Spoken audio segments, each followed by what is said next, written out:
মুখ উপরের দিকে করো।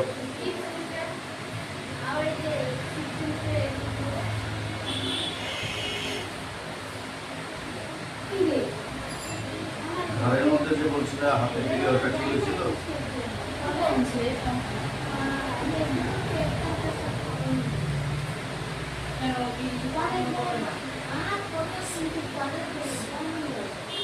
ঘুরে যাও।